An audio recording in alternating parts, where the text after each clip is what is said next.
What do you got to have to make a really perfect snickerdoodle? You got to have that thickness.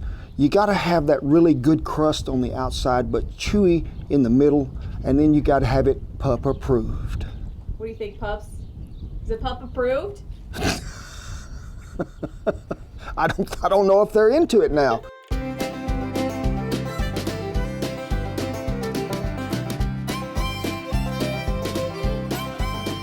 It is probably the best cookie I've ever eaten in my life. They say it originated in Germany.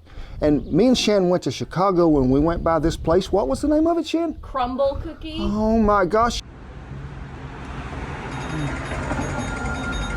Somebody's calling to get one. That might be the best Snickerdoodle cookie, yes, I've ever eaten in my life. You gotta get the frosting off. Oh, 2 blocks later, and I'm still trying to get all the goodness from that cookie. What does it have to be a good cookie? In my hand. That is probably the most important thing. But really, I like one that's got some thickness to it and sort of got that crust on the outside, but got that really soft center to it. Not like raw cookie dough, but when you just bite in there, it's just like feeling really loved and feel so good and make you want to do what? What? Your tag is showing. Well, I can't help it. It was a brand new shirt that the good folks at ARIAT sent me, and I didn't take it off, so. And, well, then we know you like wrinkle-free. Yeah, I do like wrinkle-free because I hate to iron. I reckon this would be a good time to mention ARIAT is sponsoring this video because not only do they have great wrinkle-free shirts, but they like Snickerdoodle cookies as well. Now, be sure and check out the link down there below for my favorites on my page in ARIAT because, hey, there is some wrinkle-free deals there. And folks, as much as we travel, you just jerk them right out of that suitcase or that backpack and put them on, and you be thinking to yourself like James Brown, bust a move and I feel good. Whoop! Oh my goodness. But enough of that. Let's get back to my favorite cookie, the Snickerdoodle.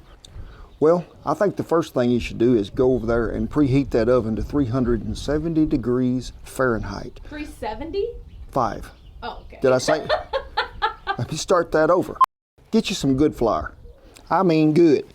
If I'm making cookies, I do prefer King Arthur, and they ain't paying me to say that. But you can't. What are other good ones? What are other good ones? I like white lily flour if I'm in the southeastern United States. I like Peter Pan flour if I'm on cooking high altitude. You can't just be going in here like, I'll show you this, and you can't do this. Pack a cup of flour in there when you're making cookies or cakes. Folks, this is the one time that Cowboy Kent Rollins is going to actually measure the correct culinary way. Thank the Lord. Yes, so with a spoon, I want you to just fill this one up. And when you get it to where it's full, then what are we going to do? We're going to do it like with screeding concrete. You get your board, rake across that concrete just like that. That is 1 level cup of flour. And we're going to do 3 of them. The most important ingredient in this, I think, is what we call cream of tartar. The scientific molecules be drifting all up through the hotness and get around, and you know what they do? They keep the sugar from crystallizing when it gets hot, because sugar will do that at times. 2 teaspoons. 1 teaspoon of baking soda. 2 teaspoons of cinnamon. 1 teaspoon of salt. Give it a good stirring. You need to also have a stick of butter out getting softened to room temperature. So we're going to set this aside for just a minute. Y'all have never seen the Cowboy break out the fancy equipment. I hope y'all don't mind. So why are you using this? Because you really need to mix this dough well. You got to get that butter and sugar really creamed together well. And let's go ahead and put a 1.5 cups of sugar, a stick of softened butter. It's got a code, you got to know how to put it on there. And we didn't pay the electric bill. Oh, there. Before you think you're plumb finished with that, go ahead and take this deal off there a minute, shake it out of there, take your spatula, and be sure and run all that back to the bottom again to make sure that we ain't leaving nobody out.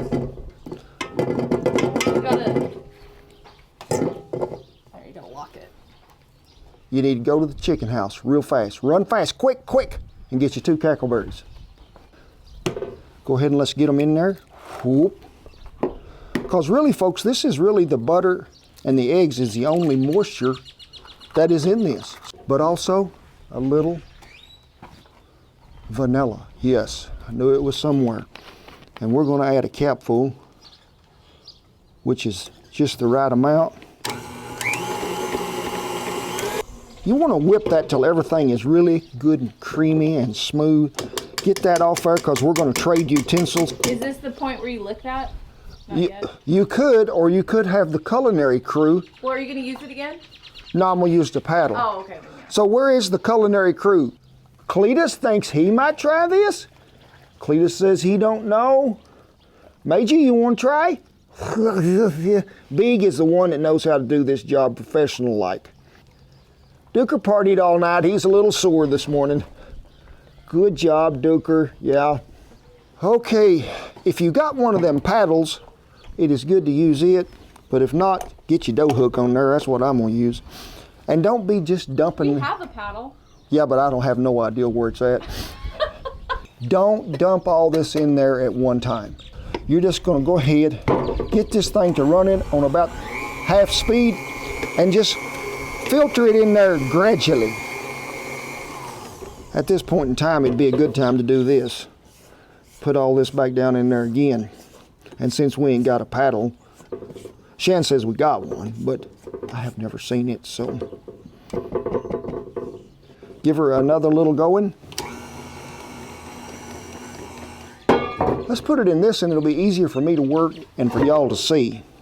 So you can see this is not your regular chocolate chip cookie dough. This is a little drier. You know, y'all probably doing this in the house, and you're gonna need to line you a baking sheet with parchment paper when you're cooking cookies, but no, not me. I'm out here in the wind with some stuff that probably don't want to work in the wind, but use top of your lid as a guide for your parchment paper.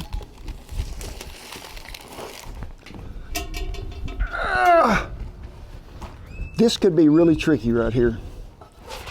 I knowed it. I was going to try to grab that before it hit the ground.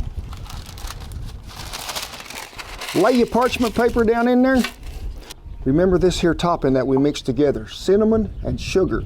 I like to add a little nutmeg to mine because I think it just brings out a great flavor. And I like to pack my Snickerdoodles in there, not just really tight. A lot of people are using a cookie scoop. I ain't got no cookie scoop. It is 1/8 of a cup. Roll them in your topping. Give it a good coating, sides everywhere.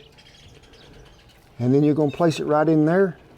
You're going to take the bottom of this or a glass, and I just want you to mash them just slightly.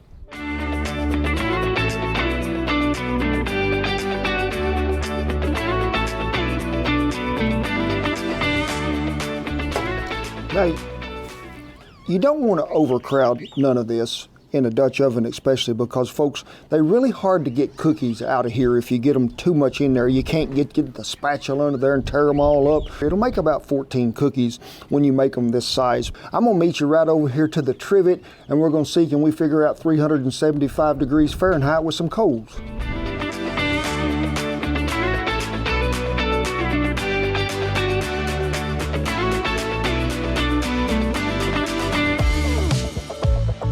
Now I got a few tips for you if you're baking these insides.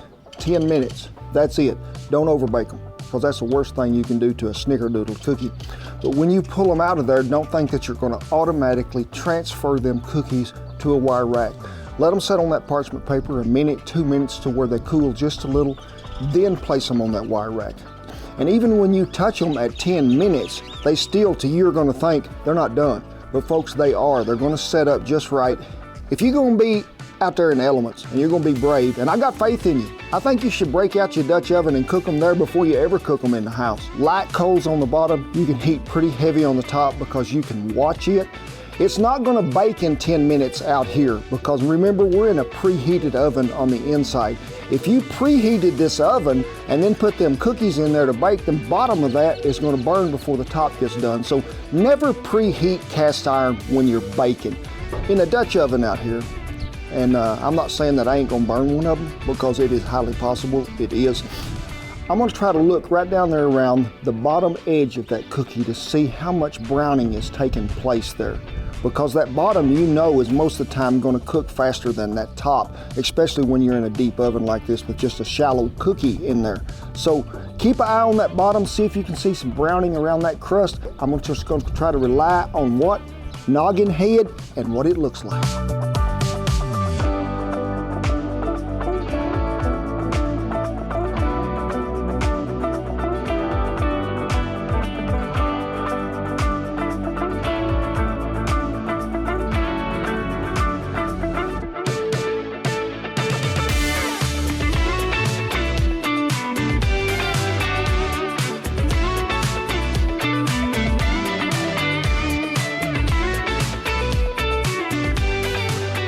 And look at all the Cookie Monsters lined up here. They are ready for cookies. They say no vegetables were used in the making of this video, so there's gotta be something good in there. But folks, you need to remember to let them things cool before you dip them out. And folks, this is my most favorite spatula in the world, OXO it is. Them things will scoop right under there. It's good for cast iron because you ain't scratching nothing neither. And it's also your favorite gravy Oh maker. yes, you can get the lumps out of that gravy so good with this. And if y'all are wondering about making gravy, this would be a good video to link a gravy to, because I'm thinking you could pour gravy over a Snickerdoodle anytime. Gravy is like dessert. So I'm just gonna go ahead and pick this Wait, one. I want to see the bottom. Look here. Good job. You know. Wait, pick another one. Maybe that's a fluke. Oh, you think it's a fluke? So here we go. Oh. We'll even go with one more. There we go. Good Don't job. let these clothes fool you. This guy has burnt something in a Dutch oven before. I want to break that thing open right here. Look at that soft, chewy middle, just like we was wanting. Oh, okay, y'all can have a little bite of cookie.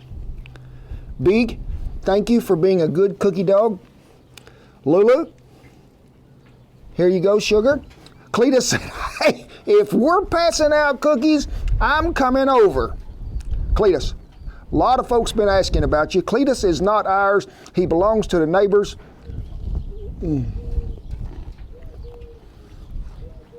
That crunch you get right there with that crust on the outer layer, and you get into that ooey gooey goodness in the middle. Oh my gosh.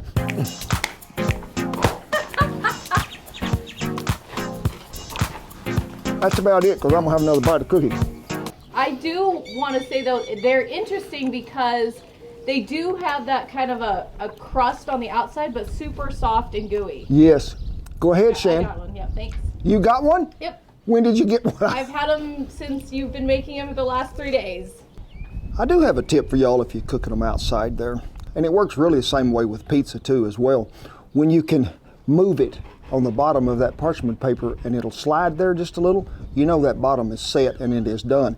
I did have to add a little more heat to the top and just a little more at the bottom to get that done, but I'd say actual cook time out here was probably pretty close to about maybe 18, 19 minutes. I'd like to thank the folks at ARIAT for always keeping me looking sharp. It is a great deal. Be sure and check out the link to where you can find all my favorites on their page. But also it is with great pride, honor, and privilege that I tip my hat to all our servicemen and women and all the veterans who have kept that old flag a-flying. It is a great honor, it is. Rest of you, don't forget, check out that website. There's still some events coming up. Wagons for Warriors, Lebanon, Missouri, Memorial Day weekend. Whew, it is a good day. We have a class there on Friday, but also we'll be cooking over there on Saturday. And then Casper, Wyoming is coming up shortly after that. And then Lemoore, Nevada, out there, a benefit for the fire department. So come on in here. Come on in here. I'm gonna give you what you call a soft, warm cookie hug. Aww. Yes. God bless y'all, each and every one, and I'll see you down. I really love a Snickerdoodle trail. I don't even know where it's at. Is it on this one? It's in the button. I mean, they could have just put a tag on there that said wrinkle free. That's why I think it's supposed to be left on there at all times. It's like, you know what? It's like the mattress tag. You're not supposed to take it off. Faulty. It's all over your mustache. I can't help it. When a cookie is this good, just as long as you get it in your mouth, it's all that matters.